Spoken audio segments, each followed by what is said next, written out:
Dios es bueno. Abran sus Biblias, por favor, en la segunda carta a Timoteo, capítulo 4. Vamos a leer 3 versículos.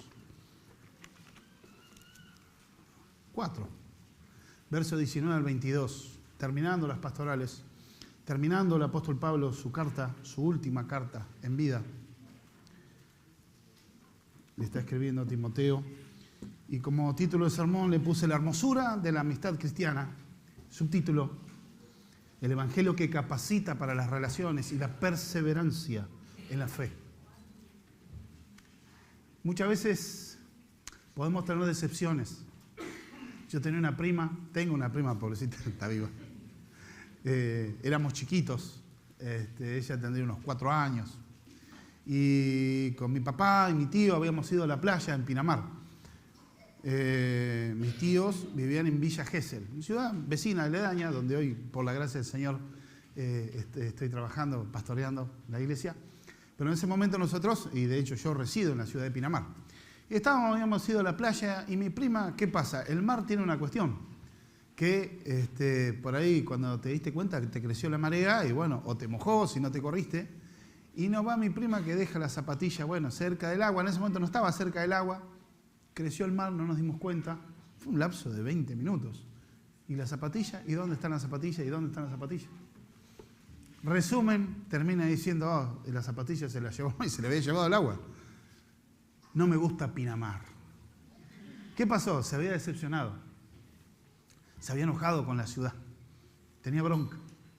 Y muchas veces puede pasar eso en los corazones.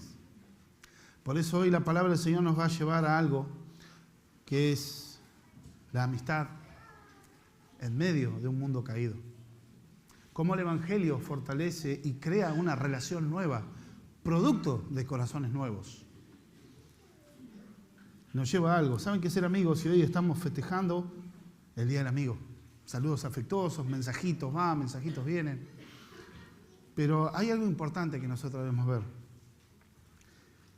En su libro Siervos para su Gloria, el pastor Miguel Núñez habla de la humildad y dice: ninguna persona egoísta puede ser humilde. La humildad es el resultado de habernos evaluado la luz del estándar de Dios y de haber visto nuestra condición interior, lo que nos permite darnos cuenta de cuán pequeños, necesitados y dependientes somos. En segundo lugar, la humildad piensa primero en el bien del otro, lo cual es algo que no hacemos de manera natural. Los bomberos, médicos, enfermeros, etcétera, trabajan para el bien de otro y eso no los hace humildes necesariamente. Como dice Filipenses capítulo 2, verso 3 en la parte B, cada uno vea al otro como superior a uno mismo, como más importante. Sino que con actitud humilde cada uno de vosotros considere al otro más importante que a sí mismo. Tenemos que pensar, dice el autor, en el otro como alguien que es más importante que nosotros. Lamentablemente, nuestros temores e inseguridades nos hace pensar primero en nosotros mismos como mecanismo de supervivencia. De la misma manera que en el naufragio, por el miedo de ahogarse, uno no piensa en los demás que están a su alrededor. Vemos algo que se necesita humildad para realmente cultivar una amistad sana en Dios. Dice la palabra del Señor, segunda carta a Timoteo, capítulo 4, verso 19 en adelante. Saluda a Prisca y a Aquila y a la casa de Onesíforo. Erasto, que se quedó en Corinto, y a Trófimo, dejé en Mileto enfermo. Procura venir antes del invierno. Éubulo te saluda y Pudente, Lino, Claudia y todos los hermanos. El Señor Jesucristo esté con tu espíritu. La gracia sea con vosotros. Amén. ¿Cómo termina la carta?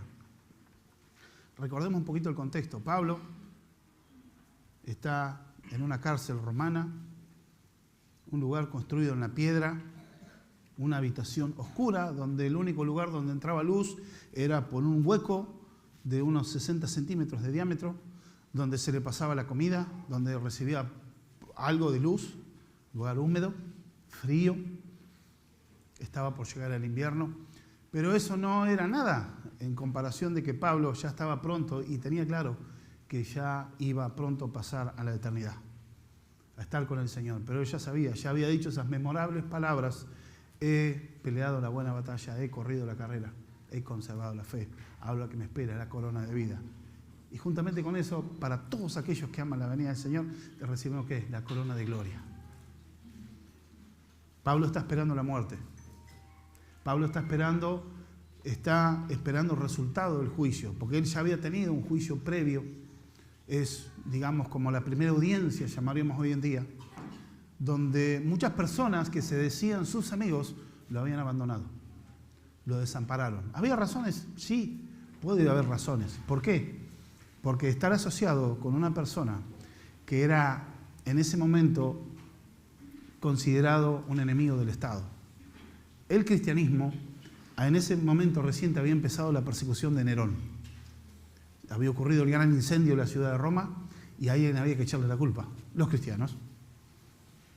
Entonces eran considerados enemigos del Estado y fue la primera persecución oficial del Estado de Roma contra los cristianos. Fue muy sangrienta. Muchos no querían verse identificados con Pablo.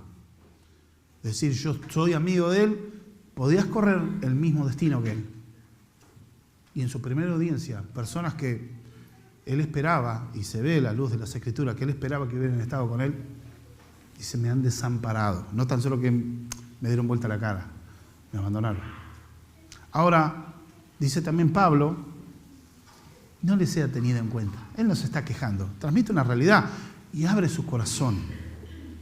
Claro que había tristeza, claro que había congoja en el corazón, pero no había rencor, no había resentimiento.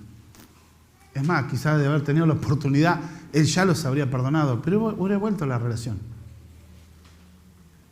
Pero acá Pablo está esperando resultados y ya sabe que lo que le va a tocar, por ser ciudadano romano, tener una muerte, digamos, rápida, que era por decapitación. Porque si no, le hubiera correspondido ser crucificado. Pero como él era ciudadano romano, tenía esa posibilidad. Pero ya sabía que no, de esta no salía. Ese es el contexto. Está despidiéndose de su amigo, pero también vemos la intención del autor. Cuando le empieza a escribir, le dice también que quería verlo. Vení pronto a ver. Ahí transmite un poco la intención que tiene el apóstol. Vemos la gran carga por perseverar en la fe a Timoteo, de enseñarle, bueno, de decirle esto que has visto y oído de mí, enseña a otros hombres idóneos, fieles para enseñar. Está preparando a la iglesia de la siguiente generación, la era post-apostólica, donde ya los apóstoles, de manera natural y de manera a través del martirio, todos iban a morir, en algún momento todos iban a morir. Y empezaron cada uno a escribir porque sabían que no iban a estar siempre. Acuérdense que los apóstoles tuvieron el ministerio de la fundación de la iglesia, continuar la revelación que hacía falta para la iglesia del Señor Jesucristo, para que continuara. Y una vez que terminaron ellos, terminó la revelación. Ellos eran fuente directa de la revelación de Dios, de la enseñanza y la doctrina. ¿Qué es lo que hacían? Transmitían lo que el Señor Jesús les había enseñado. Pero cada uno de ellos ya iba a partir. Porque esto muestra algo, el único eterno es Cristo, el único digno de adorar es Cristo y el que debemos seguir y servir a Cristo. Los demás somos hombres.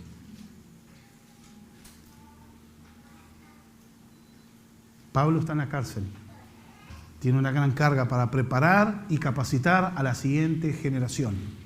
Y así ha seguido hasta el día de hoy y así seguirá hasta que Cristo venga. Pero más allá de transmitir el deber, exponer el corazón, guardarte de los judaizantes, de los falsos maestros, parece como un caos, ¿no? Y guardar la doctrina, perseverar la doctrina en la palabra del Señor. En esa situación, Pablo, fíjense una de las cosas. Verso 19, vemos viejos amigos. Dice, saluda a Prisca y Aquila y a la casa de Onesíforo. Vemos en un aspecto personas que uno puede decir, bueno, es un saludo. Un saludo.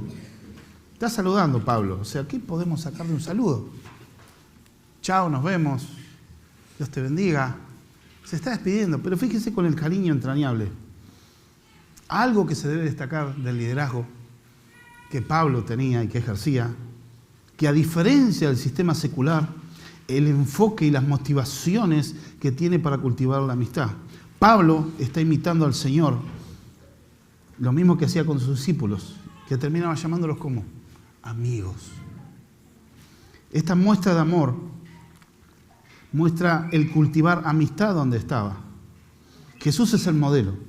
Y así lo reflejó Pablo a lo largo de todo su ministerio. No solo tenía una relación ministerial de trabajo, de tipo profesional. Bueno, vení, es como si fuera un director técnico, ¿no? Bueno, vos tenés que jugar acá, parate acá y vamos a meter este sistema. No. No era alguien, un coaching, que te motivaba a tener un estilo de vida, una forma de pensar. No. Involucraba el corazón. La amistad cristiana es un corazón con corazón. Es el corazón involucrado en el otro, que se interesa, que está, cultiva verdadera amistad. No solo esa relación de tipo de trabajo, sino es el afecto, es el alma. Por eso tenía amigos entrañables. O sea, desde las entrañas hay sentimiento, hay emoción, hay convicción de tener relación con esta persona. Y podemos decir que esto también es fruto del Evangelio, que transforma corazones. Recordemos que Pablo, antes de ser Pablo, era Saulo de Tarso. Y él, antes de ser creyente, era alguien que yendo a Damasco, yendo de Jerusalén a Siria, yendo a Damasco, él tenía permisos y buscaba tener autorización de autoridades del tribunal, del tribunal ahí de los fariseos en Damasco, para que le den la libertad para capturar cristianos, hacer encarcelar, golpear y matar. Pablo, imagínense que el primer mártir de la iglesia cristiana, que está descrito en el libro de los Hechos, que fue Esteban, dice la Escritura de que se dio consejo y un joven llamado Saulo dio el visto bueno, dio el voto para que sea apedreado. Y cuando estaba el cuerpo muerto de Esteban, imagínense lo que él habrá escuchado Esteban, posiblemente lo escuchó, donde todos desataron con furia contra él y lo terminaron de rematar apedreado. ¿Qué les dice? Señor, veo la gloria de Dios, Señor, pero que no les sea tenido en cuenta este pecado. Siendo muerto este joven, un joven diácono de la iglesia, las ropas fueron puestas a sus pies. Y era un hombre que tenía celo religioso. Como les dice a los hermanos de Galacia y les escribe, yo era inclusive más celoso de la religión que inclusive mis compatriotas. Y cuanto a algunos más, en cuanto a la fe, yo era todavía mejor, parado ante mi propia ley, pero alguien que ante lo que era el celo religioso era súper estricto. Un hombre digno de admirar. Acuérdense que los fariseos eran personas muy reconocidas en el mundo de Israel, en la iglesia, en el momento del primer siglo. Eran, digamos, las personas, el ejemplo a seguir. Si uno le preguntaba a un israelita promedio, decían, ¿quién iría al cielo si se presenta delante de Dios? Seguramente tendrían que ser un escriba y un fariseo. Y por su celo, él perseguía a la iglesia, a los del camino, hasta que el Señor lo rescató. Y de alguna manera le enseñó cuántos pares son 3 botas. Que dijo, Señor, ¿qué quieres que haga? Él es llamado para servir a Dios. Nosotros podemos ver que si bien en un tiempo hubieran matado gente y estaba preparado, cómo Dios cambia y transforma corazones. Pero ahora Él está sufriendo y a punto de dar su vida por aquellos que Él perseguía con un celo amargo, ciego fanático de su fe, y buscaba de alguna manera arreglar sufrimiento y que otros hagan apostasía, pensando que servía a Dios. Pero este es un tiempo que Él está. ¿Y cuál fue su trayectoria? ¿Cuál era su manera de ver el Evangelio o cómo Él vivió el ministerio? No lo vivió en hoteles 5 estrellas, no lo vivió transportado en una limusín, no vivió con chofer. ¿Cómo fue el sello del ministerio? 2 Corintios 11, 24 al 28 nos dice lo siguiente. En caminos muchas veces, en peligros de ríos, en peligros de ladrones, peligro de la nación, peligro con los gentiles, peligro en la ciudad, peligro en el desierto, peligro en el mar, peligros entre falsos hermanos, en el trabajo y fatiga, en desvelos, en hambre y sed, y muchos ayunos, en frío, en desnudez, y además de otras cosas, lo que sobre mí se agolpa cada día, la preocupación por todas las iglesias del Señor. No se quejaba de lo que sufría, consideraba que glorificaba a Dios. En un momento termina diciendo, pero esta breve tribulación momentánea produce en nosotros cada vez más un excelente y eterno peso de gloria. Es un corazón transformado y ese corazón podía realmente cultivar una amistad transformada por el Evangelio. Y tenía amigos, algunos por supuesto podemos tener afinidad más que otros, pero amigos cercanos, como dice, saluda a Prisca y Aquila. Este es un matrimonio. Estas personas conoció en su segundo viaje misionero en Corinto. Y este matrimonio eran personas que posiblemente habían huido de la persecución o de un edicto que había hecho anteriormente el emperador Claudio, donde fueron expulsados los judíos de Roma. Entonces ellos estaban en Corinto y ahí se conocen. Y fíjense que Priscila y Aquila eran instrumentos de Dios sirviendo al Señor. De hecho había un predicador, como lo vemos en Hechos 18, donde ellos escuchan a un famoso predicador ferviente, poderoso en la palabra natural de Alejandría, que era Apolos, pero conocía el Evangelio solo hasta el bautismo de Juan. Bueno, ellos lo llamaron y le enseñaron y lo guiaron. Eran personas útiles al Señor, dispuestos a enseñar en manera privada. Los dos le enseñaron todo el resto del Evangelio, mirando a Cristo, la resurrección y la segunda venida. Lo perfeccionaron, capacitaron, personas comprometidas.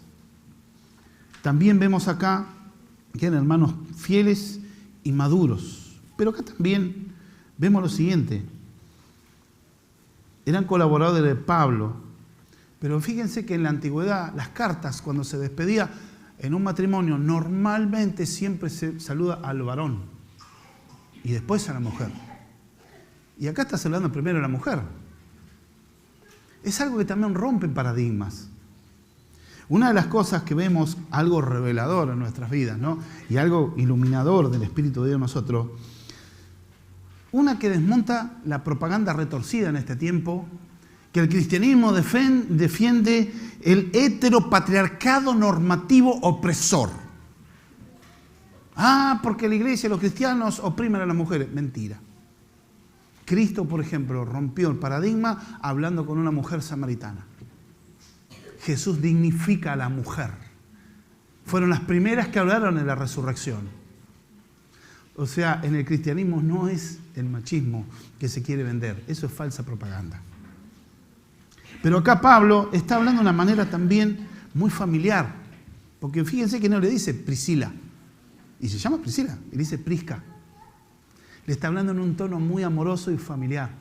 Se nota que había realmente una gran relación entre el matrimonio. Y saluda a Prisca o Prisquilla. Por decir de alguna manera, en vez de decir todo el nombre completo de forma cariñosa, le está saludando un diminutivo a su nombre. Como decir hoy en día, mi esposa se llama Verónica y podría decir Cristian, bueno, saluda a Vero.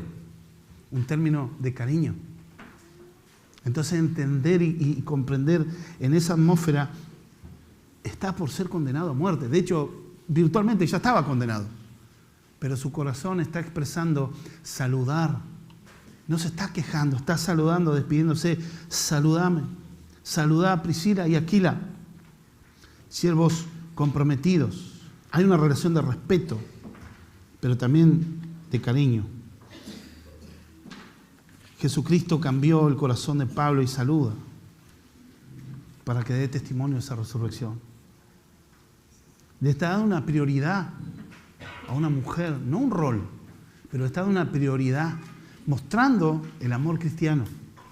Pero también una de las razones que tanto en Corinto o en Éfeso, este matrimonio, Priscila y Aquila, atendieron a Pablo. Y se dice que presumiblemente fue una gran atención con mucho esmero, tanto a Pablo y a los colaboradores, ya que Pablo no andaba solo. Él no era un llanero solitario, siempre estaba con un equipo. Algo que él no le gustaba era estar solo. Ellos hospedaron y brindaron el mayor cuidado elaborado para el apóstol y los ministerios. Posiblemente también en un altercado que hubo en Éfeso, quizás ellos también pusieron en riesgo sus propias vidas para ayudar a Pablo. Fíjense qué calidad, amigos entrañables.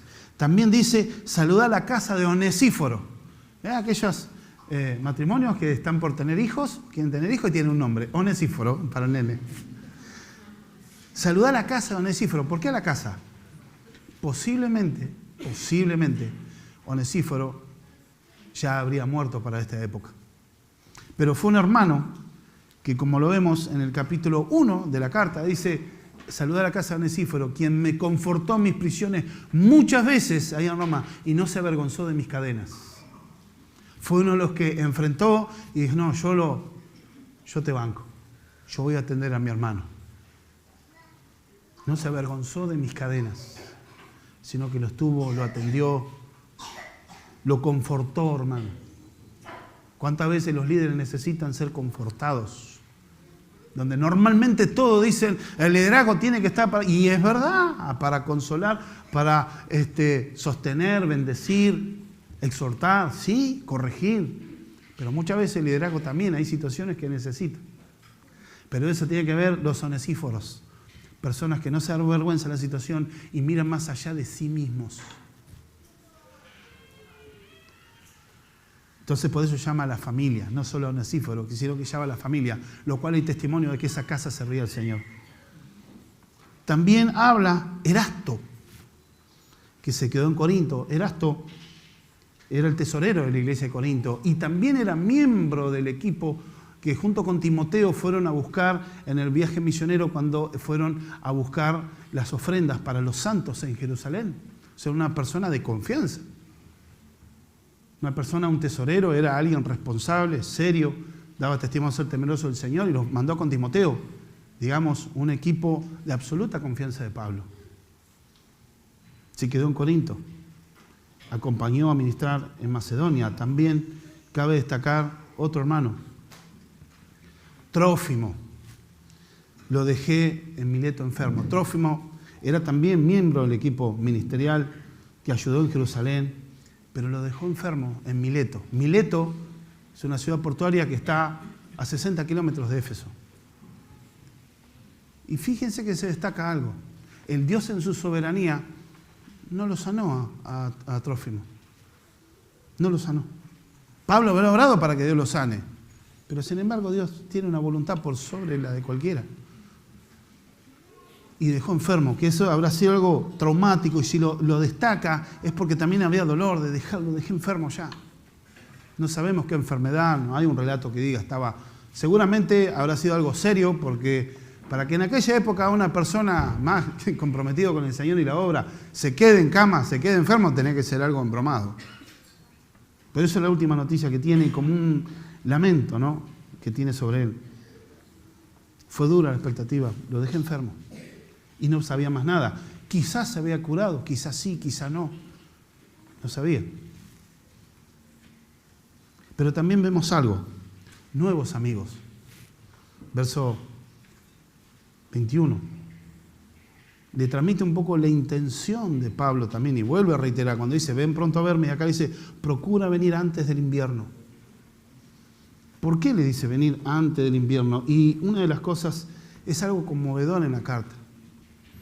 Porque en todas las situaciones te dicen, venite antes del invierno. ¿Por qué? Porque la forma más rápida y la que se usaba en aquel momento, ¿qué era? Navegación.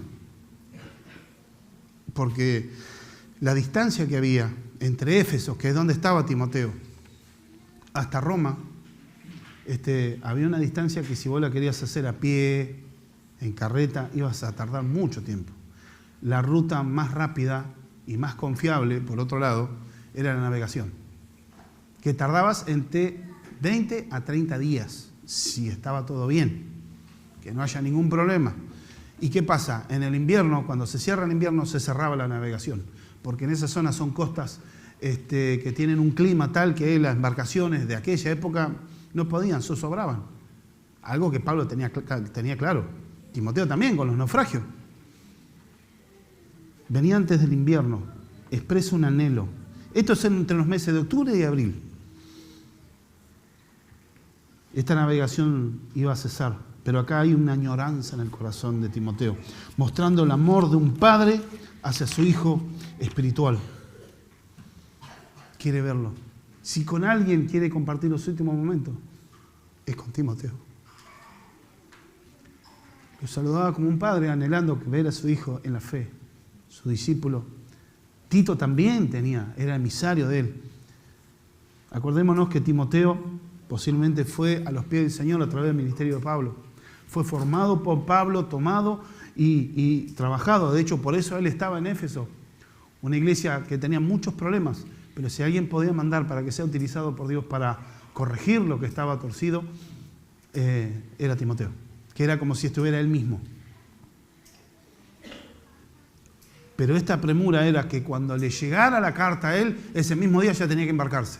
O sea, no había tiempo que perder. Porque posiblemente si no lo hacía y esperaba, tenía que esperar hasta la primavera y ya no había ninguna seguridad que volviera a ver a Pablo. No lo vería más en la tierra de los vivos. Muchos hermanos habían huido de la sangrienta persecución de Nerón, pero algunos habían resistido por intermedio, por ejemplo, de Lucas. Cuando dice, todos me desampararon, todos me dejaron solo, pero no se está quejando. Dice, solo quedó Lucas conmigo. Pero no está diciendo, y bueno, quedó este, y bueno, ¿qué va a hacer? Peor es nada. No, hay una expresión de alegría. Está Lucas conmigo. Menos mal. Muchos huyeron, los que deberían haber, que podrían tener algún peso, porque era la costumbre en las audiencias que alguien hablara a favor. Serían los abogados modernos, que utilizaban la retórica y empezaban a hablar a favor de la persona. No hubo nadie, o sea que él solamente escucharon la acusación, defensa, silencio. Pero tengo a Lucas, y Lucas estaba ahí, de hecho él es el amanuense que escribía las cartas, el médico amado. Pero muchos podían estar presentes y algunos a través de él podían estar. Y estos amigos nuevos, habla de Eubulo, te saluda, y Pudente, Lino, Claudia y todos los hermanos. ¿De quién habla? La iglesia de Roma, los que estaban. Los que pusieron la cara, los que se plantaron delante del destino. Y que no es un destino incierto creado por el universo. Hay soberanía de Dios y ellos escogieron aún enfrentar el martirio antes que negar la fe. Antes que huir, ellos prefirieron quedarse y enfrentar lo que Dios permita y haga, teniendo una mejor esperanza, una patria celestial. Habla de Eubulo Pudente, que según la leyenda, este hombre Pudente fue el primer senador romano convertido. Pero estos eran simples creyentes. No se habla que eran líderes, obispos, gente importante. No, hermanos, como cualquier hermano. En la iglesia del Señor no hay jerarquía. Sí hay roles, responsabilidades, pero no hay jerarquía. Por eso el apóstol, como algunos hoy en día modernamente juegan con eso, saluda y se habla solamente con alguien igual o a un escalón inferior. Ya, de hecho, pastor ya te mira medio torcido, ya como, a ver, ¿qué te falta? Sin embargo, la gracia de Dios nos hace eso. Saluda a estos hermanos. Habla también de Lino, que posiblemente él llegó a ser, según fuente de la tradición, fue un obispo en Roma. Habla de Claudia, posiblemente una mujer que tenía también una profunda amistad con Pablo, que posiblemente haya sido la esposa o la madre de Lino. Debemos entender que acá, más allá de la tradición, lo que observamos es que estos hermanos, algunos sin responsabilidad ministerial, pero cumpliendo su rol de compañeros, hermanos y amigos en Cristo, personas que pensaban en el bien de otros en humildad y entrega mutua. Vemos un patrón en el apóstol donde llegaba hacia sus amigos, no era donde llegaba hacia amigos. No era tan solo esta relación, como dije anteriormente, fría, de una dirección religiosa y tirar directiva, sino cultivar la amistad cristiana, amistades que imitan el accionar de Cristo. ¿Cómo es? Proverbios 17:17. En todo tiempo ama al amigo y es como un hermano en tiempos de la aflicción. Dice el mundo, los verdaderos amigos se conocen en la guerra y en la cárcel. La palabra de Dios nos dice que en el tiempo de la angustia un amigo es como un hermano. Muchas veces cuando estamos prósperos, estamos bendecidos, nos va bien, muchos son amigos, pero en el momento de la mala, pocos quedan. Ya el teléfono no suena tanto, los mensajes no llegan nada, pero siempre Dios va a proveer a alguien que va a estar a tu lado, que se va a poner hombro con hombro para fortalecerte, aguantar la oleada que venga y soportar en todo tiempo. ¿Imitando a quién? Bueno, Jesús. Jesús dice, bueno, yo les digo una cosa, ordénense unos a otros, pónganse las pilas. No, ¿qué dice? Yo les dejo un nuevo mandamiento, ámense los unos a los otros. Ya no les voy a decir siervos, porque el siervo no sabe lo que hace su Señor. Sin embargo, todo lo que yo he recibido del Padre os lo he dicho. Ustedes son mis amigos. Y no hay mayor muestra de amor por los amigos que aquel que da la vida por sus amigos. Es lo que Cristo iba a hacer. Ahora, no estamos hablando de hacerse matar literalmente, pero sí es ofrendar el corazón. Estar dispuesto no solo a hacer el aguante, como decimos, de estar soportando, sino también en un momento que hay que corregir a un amigo, por amor, por amarlo en el Señor. Eso también es ayudarlo y es hacerle el aguante. Corregirlo, hablarle a veces donde se ve la amistad, que en algún momento, figuradamente, hasta se estiran las camisetas, en momentos candentes a veces, pero date cuenta que esto... Y esperar en fe la obra del Señor. Es involucrarse de tal manera, aún a riesgo de que quizá esa persona no lo tome de buena manera. Y que quizá por un tiempo no queden bien las cosas, pero por amor. Y Dios respalda eso. Cristo lo hizo. Tenemos que ver dónde se origina esta amistad, dónde es el caudal, donde vemos dónde fluye esta amistad. En el ser humano mismo, el corazón. Como ese que cantaba, yo quiero tener 1.000.000 de amigos. Y así más fuerte poder cantar. No. El origen de esta amistad es el Calvario. Una cruz sucia. A la vista de muchos en esa época algo repugnante, denigrante, horrible. Ni se menciona. Ese es el origen del amor. Donde se derrama el amor de un Dios santo y poderoso a través de pecadores necesitados de esa gracia, donde somos beneficiados. Entonces nosotros lo que hacemos es imitar al crucificado para que otros sean beneficiados por nosotros en los dones que Dios repartió, acompañando esto en humildad. Y el último encabezado, verso 22, la necesidad del poder de Dios para su obra. Porque esto no sale naturalmente en mucho. Muy poco y nadie que no sea creyente. Puede haber una imitación humana, hasta un límite. Dice lo siguiente, el Señor Jesucristo esté con tu espíritu, le habla de forma personal, dejando esta bendición final, terminando esta carta, y es algo significativo, muestra algo tremendamente necesario para todo hijo de Dios. Él había sido abandonado por muchos en el juicio, quedando desamparado, pero, se destacó algo muy revelador del Señor Jesucristo, que estuvo con Él para acompañarlo. Porque dice, todos me desampararon, pero el Señor estuvo conmigo. Ese lo dejé a propósito el detalle, para entender de que Él no se quejó, porque Él dijo, vio algo. El Señor estuvo conmigo para fortalecerme. Entonces, esto, algunos, por decepciones que puedes tener a través de que has tenido en la iglesia, o con otras personas, familiares, amigos, vecinos, hermanos en la iglesia, liderazgo, cualquiera, uno puede decir este fundamento, ¿ves? El Señor Jesús estuvo para fortalecer a Pablo, así que yo voy a tomar esto, solamente el Señor Jesús y yo. Y una actitud casi envalentonada, Dios y yo y nada más. Hasta se usa la frase de Lutero, Dios y yo somos mayoría. No necesito de nadie. Bueno, el diseño de Dios no es ser un cristiano solitario. El diseño de Dios es que seamos parte de un cuerpo y que vivamos las realidades bíblicas. Somos miembros los unos de los otros, nos sometemos los unos a los otros. No podemos decir el ojo, yo quiero ser pie, la mano, yo quiero ser ojo. Cada uno tiene su lugar y tiene dones que Dios le dio para complementar en las relaciones, en la comunión, en la integridad de la iglesia. No es manejarse y te puede haber decepción. ¿Sabes por qué? Sí, es verdad. Pero vemos algo, que Pablo está repitiendo algo, que Dios estuvo con él y se cumple lo que Jesús dijo. He aquí, yo estaré con ustedes todos los días hasta el fin del mundo. El ser humano lo había desamparado, pero el Señor le dio fortaleza y ánimo para enfrentar ese juicio. Y esto está deseando Timoteo, no que sea solo, sino que el Cristo, el poder de Dios, esté con él, con su espíritu, porque sabía que ya llegaría que no podría tener más consejos de parte de Pablo.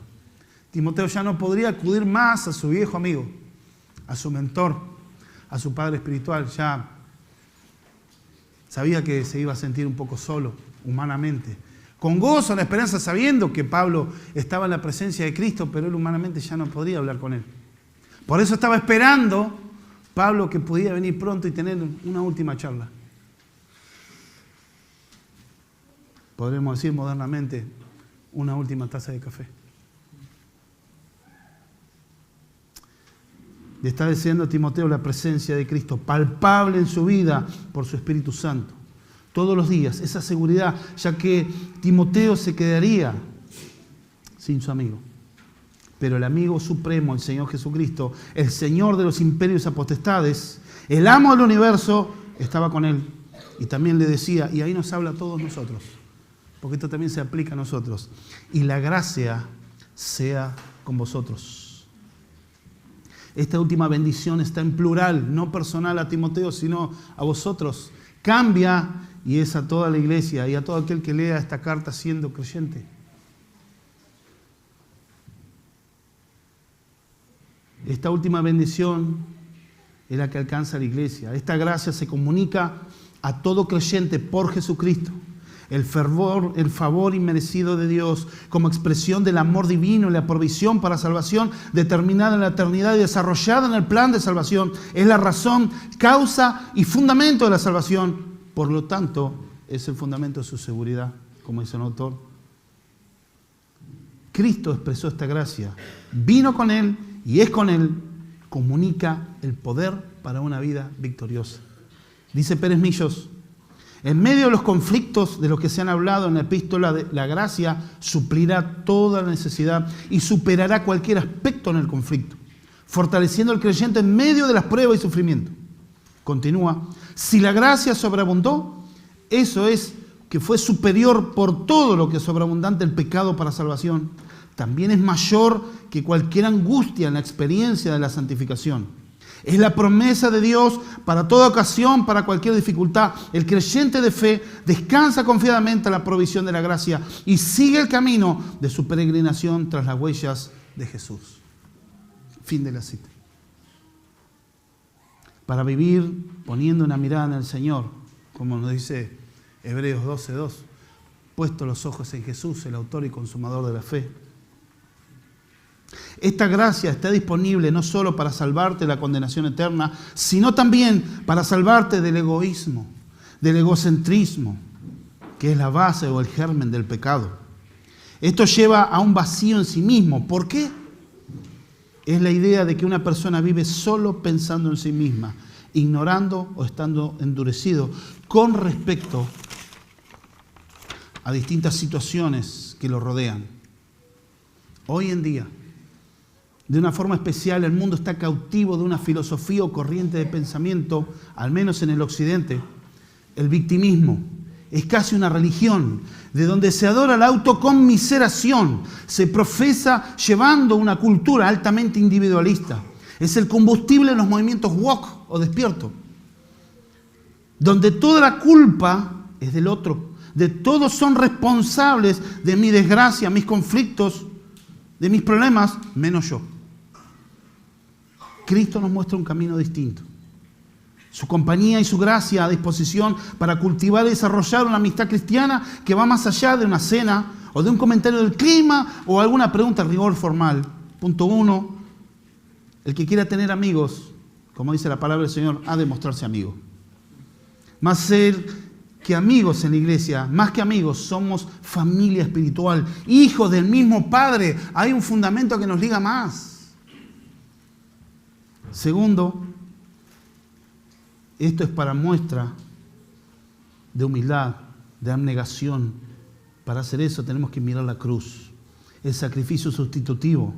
Y a quienes imitaron a Cristo, como Pablo mismo, recordemos que él, si no fuera por la gracia, hubiera matado y encarcelado a muchos cristianos, pero él se encuentra dando la vida por el Evangelio que él atacó. Él decía, por la gracia soy lo que soy.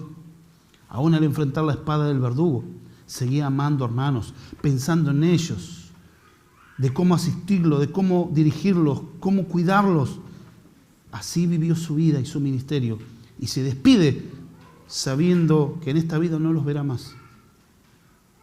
Pero sin queja, sin reclamo, sino con un corazón abierto a otros, a viejos y fieles amigos, pero también a nuevos amigos. Él se mostró amigo, aún en controversias como las que tuvo con Pedro, por ejemplo, pero después Pedro en su segunda carta, mire hermano, lo que escribe nuestro amado hermano Pablo, las cuales algunas son difíciles de comprender y bueno, los inconstantes, por ahí lo tuercen y agarran por otro lado, pero fíjense, habla el amado hermano Pablo. Un corazón abierto a otros. Pablo muestra un enfoque que no era tener amigos por la amistad en sí misma, sino en Cristo, quien crea esa amistad. Lo que nos une como hermanos es el Evangelio y todo lo que necesitamos también está fluyendo de la gracia y es necesitar los unos de los otros. Somos miembros los unos de los otros. Nos sometemos unos a otros. La gracia está disponible. Hay libre acceso en Cristo sin restricción para salvación, santificación y la posterior glorificación que esperamos. Para amar a otros. Pero para eso debemos tener y experimentar a diario el mismo sentir que hubo en Pablo cuando él le decía a los Gálatas, con Cristo estoy juntamente crucificado. Ya no vivo yo, sino es Cristo que vive en mí. Lo que ahora vivo en la carne, lo vivo en el amor de Dios que se dio a sí mismo y se entregó a sí mismo por mí. Eso nos libra del pecado, del egocentrismo. Quiere decir, yo soy el centro, mirando siempre mi propio ombligo. Del individualismo. ¿Ahora es fácil? No. ¿Por qué?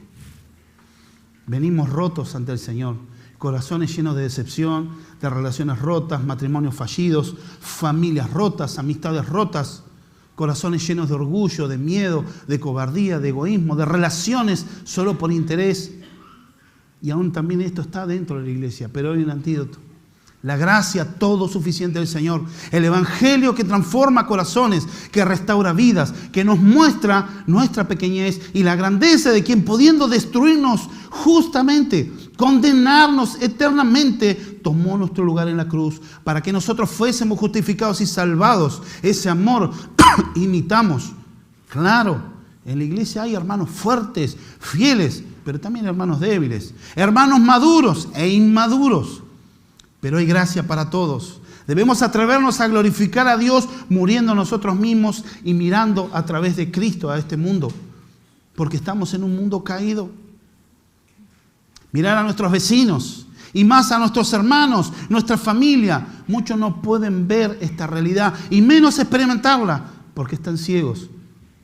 Contemplan todo, pero no lo ven porque están llenos de sí mismos. El pecado los encegueció. No disfrutan a Cristo, solo ven a Dios como el Salvador del infierno. Y esto está bien, pero no es todo. Si algo queda claro, que si quieres ser una persona, y perdóname la expresión, pero una persona infeliz, un amargado, sentirse frustrado toda la vida, enojado con el mundo, si algo es seguro, solamente tenés que vivir pensando en vos mismo siempre. Siempre en tus asuntos, tus deudas, tus problemas, cómo te ven los demás, qué te dirán los demás. Pero hay gracia para liberarte de vos mismo. Hay gracia para vivir esta verdadera amistad, porque el punto central, Pablo se está despidiendo de amigos, solicitando que venga un amigo a verlo. Pero vemos el cariño entrañable. ¿Qué nos puede aplicar en este sentido? La amistad fue creada por Dios. Ustedes saben que nosotros viviendo en comunión, amándose los unos a los otros, y ese amarse es más allá de nuestro carácter, más allá del nivel sociocultural, del trabajo que tengamos, nivel económico, es la diversidad que produce el Evangelio, en amistad sincera, que el anciano puede hablar con un niño, que el adolescente con un hombre, los hombres hablan entre pares, tener amistades significativas, no relaciones superficiales. Muchos negándose, llenos de sí mismos, se niegan a honrar y servir a Dios. Siempre estoy en mi problema, siempre estoy en mi deuda. Y llega un momento que, bueno, como diría un rosarino a través de un personaje literario, le preguntaban, ¿cómo anda don Inodoro? Mal, pero acostumbrado. El cristiano a veces es decir, ¿cómo está? Y acá andamos. Y acá estoy, bueno, fíjate, bueno, tirando. La lucha. No estás luchando. Te has dejado llevar por la corriente. Mi hermano, mi hermana, quiero alentarte en Cristo. Que como Pablo amaba, Cristo amaba. Y en esta despedida, que Pablo mostraba relaciones significativas, pero es en el poder de Dios. Por eso le decía a Timoteo, que Cristo esté con tu espíritu y la gracia sea con todos ustedes. La amistad exalta a Cristo, glorifica el Evangelio. La amistad es el centro de la unión y la comunión trinitaria. Padre, Hijo, Espíritu Santo, amistad es un aspecto. La amistad se da en dar la vida unos por otros, como Cristo nos mostró. Ah, pero era Cristo. Llega un momento que muchas personas están así y ni siquiera pueden creer el Evangelio. Me ha pasado estar hablando con una persona, muchas gracias, estar hablando con una persona y con esta persona, ¿dónde pongo usted? Ah, bien. Estar hablando con una persona y decirle, mirá, la palabra de Dios no dice eso, puede cambiar, ah, no, eso no puede ser verdad. Y una persona que supuestamente tenía más de 20 años de creyente. Eso no puede ser verdad. Pero ¿cómo no? Está en la palabra. Vos no crees la palabra. Sí, él lo dice, pero no puede ser. Llega un momento que está tan contaminado que te impide hasta creer en lo que la palabra dice. Porque te basás en tus experiencias, tus decepciones. Y la Biblia nos manda a amar, aun cuando a veces es difícil amar al otro. Siempre hago esto. A veces Dios nos hace, y de hecho el principio del amor de Dios es soportar lo insoportable. Amar a quien muchas veces hace todo lo posible para que no lo amemos. Pero ahí se basa el amor de Dios. Cristo nos amó a nosotros siendo merecedores de su ira.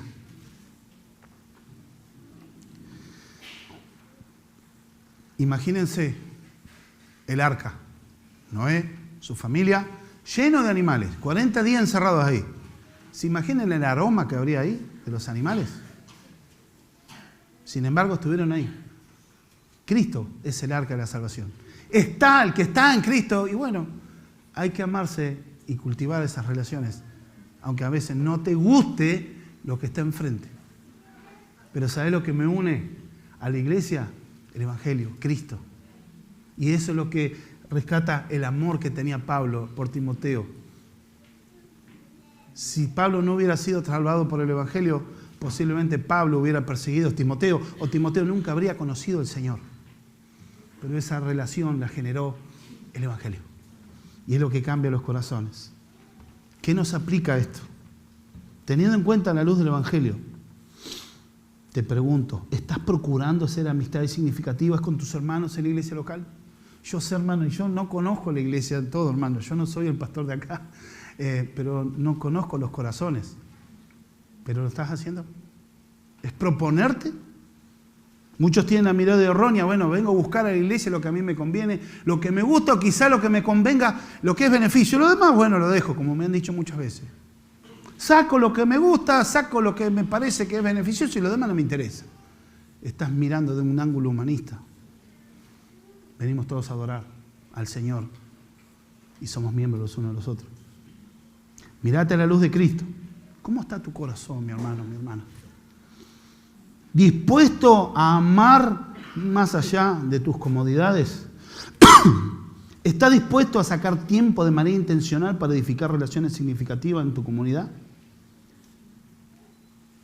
Si no hay una verdadera unidad cristiana, ¿cómo vamos a dar testimonio de la unidad de Cristo? ¿Saben que la unidad en la iglesia es fundamental? Porque el Señor dijo, Padre, que sean uno como tú y yo somos uno, para que el mundo vea y crea que tú me enviaste. O sea que si no hay una unidad, se está afectando la misión de la iglesia, la credibilidad de Dios. Tenés que ser intencional en tu interacción con tus hermanos. Hacer preguntas, interesate por el otro. Salí de tu lugar de comodidad, y no hablo del lugar en sí, sino en tu corazón, donde las distracciones de este mundo te han hecho duro o poco interesado genuinamente en los demás.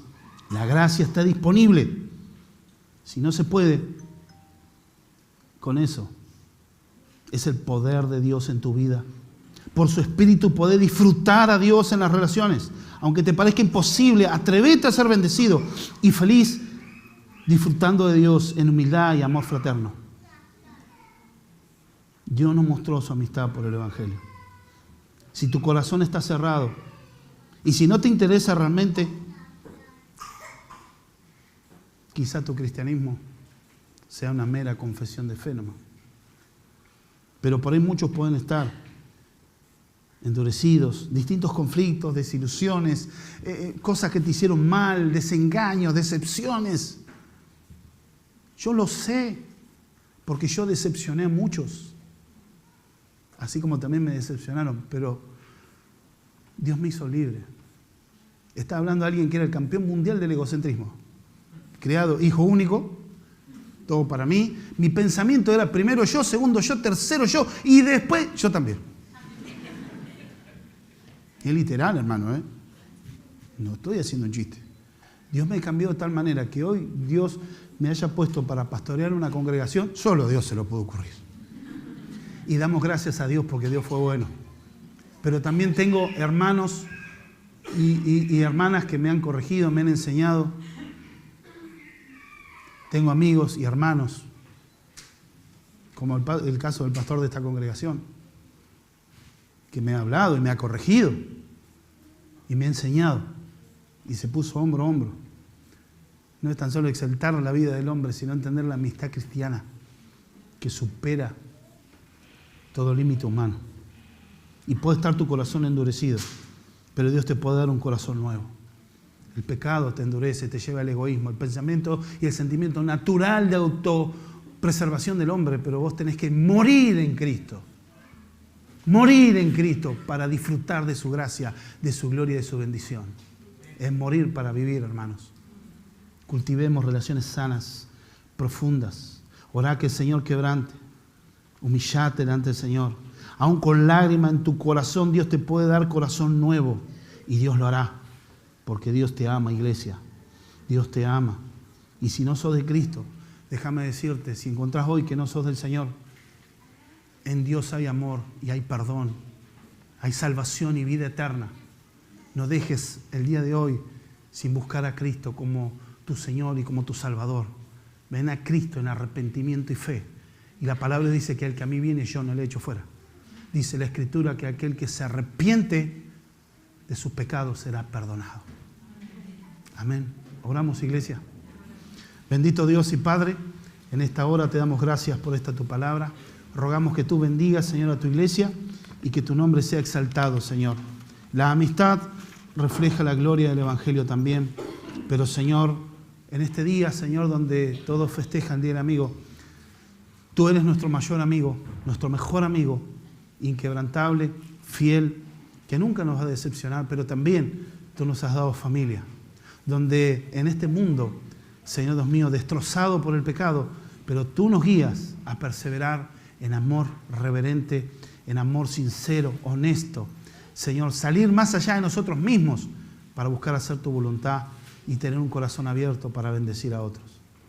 Te damos gracias. Oramos para que tu poder sea obrando y hacemos nuestro, Señor Dios mío, que, Señor, esta palabra, que tu Espíritu estará con nosotros todos los días hasta el fin del mundo y que tu gracia sea para con todos nosotros. En el poderoso nombre de Jesús. Amén y amén. Dios te bendiga, iglesia.